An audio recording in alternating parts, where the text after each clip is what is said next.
Patay ang isang lalaki sa Taytay Rizal matapos pagsasaksakin.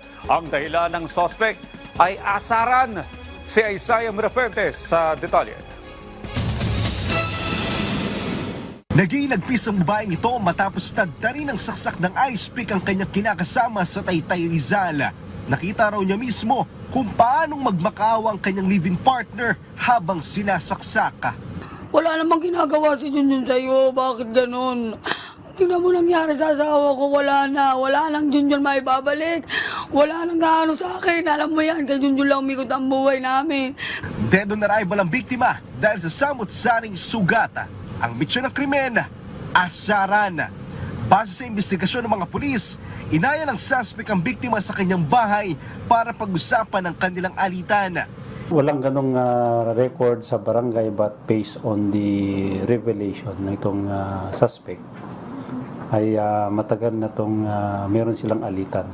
Pero, imbis na makipag-ayos, pinagsasaksak ng suspect ang biktima.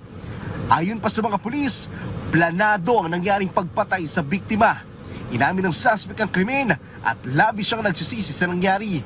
Naiipon na po kasi lahat ng galit ko sa kanya ngayon. Kaya po, yun lang po yung naging pagkakataon ko po ma'am para mailabas po lahat. Para pang suspect sa kasong murder. Isaiah Mirafuentes para sa Pambansang TV sa Bagong Pilipinas.